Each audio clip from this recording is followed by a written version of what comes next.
everyone, my name is Aarti and you're watching HW News.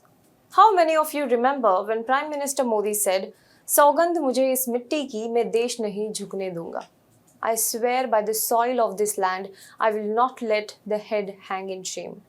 Even recently, Prime Minister Modi said that his government in the last 8 years did nothing that would lead to countrymen hanging their heads in shame. I think PM Modi rather spoke too soon. Within a week, his government is now firefighting a full-blown diplomatic crisis sparked due to his party's national spokesperson, ex-national spokesperson Nupur Sharma.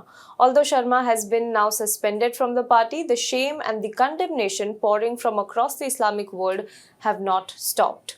Initially, 4 nations summoned Indian envoys and condemned Sharma's remarks allegedly against Prophet Muhammed. The list, however, continues to grow. In the last 48 hours, a total of 15 countries have condemned the remarks against Prophet Muhammad made by Nupur Sharma as the blowback grew across the world. Indian products are being taken off shelves in several Islamic countries.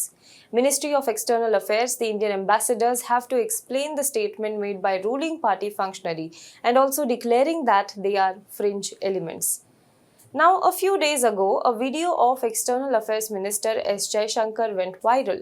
In this video, S. Jaishankar was slamming Europe and calling out its hypocrisy over India buying Russian oil.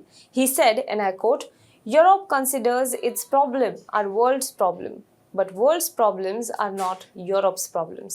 A few days later, now the Indian Ministry of External Affairs, Indian ambassadors are explaining the statement made by ruling party functionary and also declaring that they are fringe elements.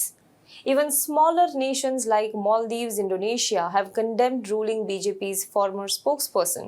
Even Taliban is today sermonizing India. The significant backlash, however, is from the West Asia, the Middle East and the Gulf countries. So one might question why India, which was once giving it back to even Europe, does not want to upset the Middle East and Gulf countries. Or rather, why can't it afford to do so? Let us talk about this in today's video, but before that, at a time when the fringe elements are given platforms and encouraged by mainstream media, we believe in bringing you news, discussion, debate and issues sans drama, fighting, abuse or hate. We are not running a rat race of TRP and thus, we don't have to hesitate before speaking the uncomfortable truth. So support us. We don't have big money.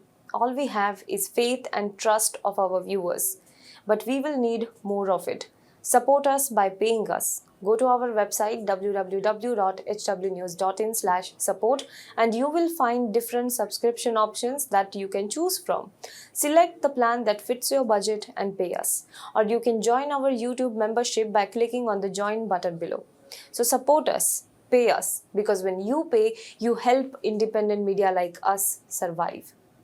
Now coming back to the topic, in the last 48 hours, 15 countries have condemned Nupur Sharma's comments against Prophet Muhammad.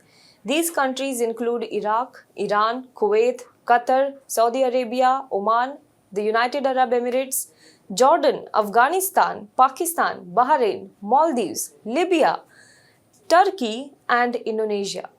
Now, if you really look at it, many of these countries in the list have not had a really good track record on religious freedom. So why isn't India retorting to them the same it did with Europe?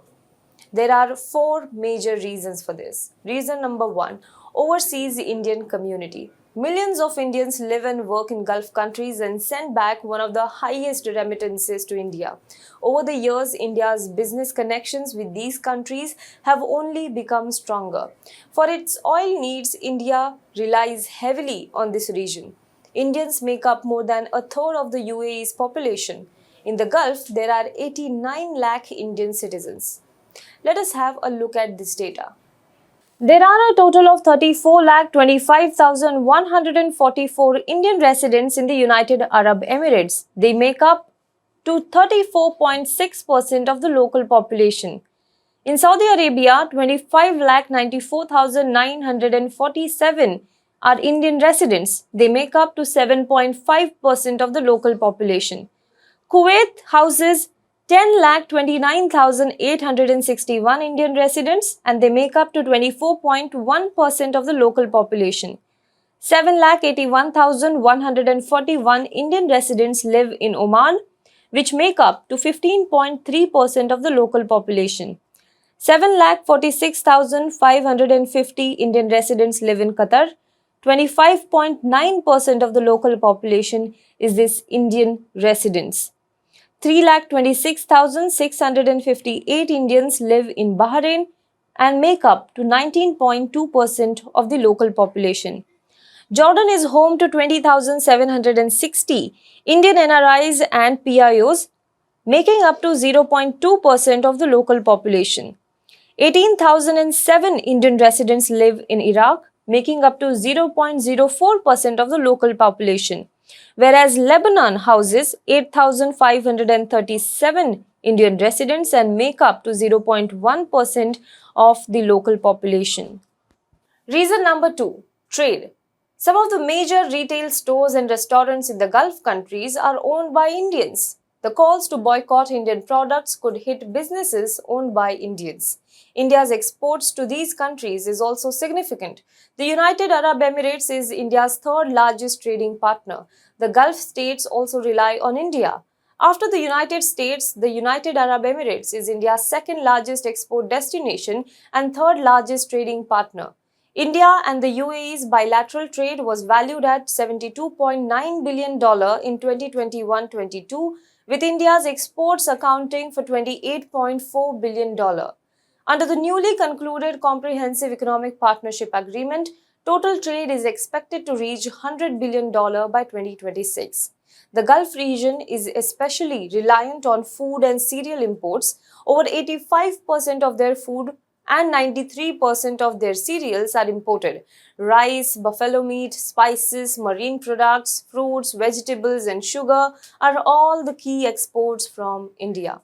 Of the total exports from India in 2019-20, 9.2% was to UAE, 2% was to Saudi Arabia, 0.7% export was to Oman, 0.6% to Iraq, 0.4% to Kuwait, 0.4% to Qatar, 0.3% to Jordan, 0.2% to Bahrain, and 0.1% to Lebanon.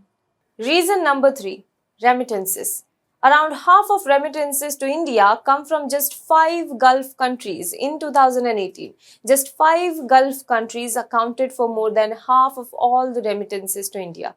Kerala has the highest percentage of remittances, while Delhi's share has risen in recent years. UP and Bihar have experienced substantial growth too. Let us look at from which country India gets highest remittances. India gets highest remittances from UAE, which is 26.9%. Second is America, 22.9%. Saudi Arabia, 11.6%. Qatar, 6.5%. Kuwait, 5.5%. Oman, 3%. Britain, 3%. Malaysia, 2.3%. Canada, 1%. Hong Kong, 0.9%. Reason number 4, oil. The Gulf supplies over 60% of India's crude. India's imports are a significant amount of crude oil. India imports a significant amount of crude oil from Gulf countries, not just to meet its energy needs, but also for strategic and security reasons. Hardeep Singh Puri, India's petroleum minister, told Parliament in the month of March that the country consumes 5 million barrels of oil per day, with 60% of that oil coming from the Gulf. According to Indian Ministry of Commerce, between April 2021 to January 2022, here are India's top oil suppliers. Iraq, $22.14 billion. Saudi Arabia, $16.40 billion. UAE, $9.02 billion. United States, $7.94 billion. Nigeria, $6.80 billion. Kuwait, $5.92 billion. Mexico, $2.82 billion. Oman, $2.72 billion. Russia, $2.13 billion. And Brazil, $1.88 billion.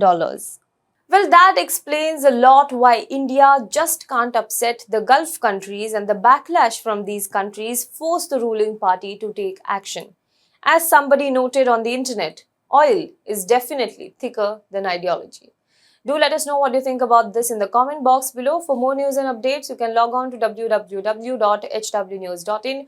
Also, please do not forget to subscribe to our channel, like this video and comment below it. And if you're watching this video on Facebook, then please do like our page and share this video to as many people as possible.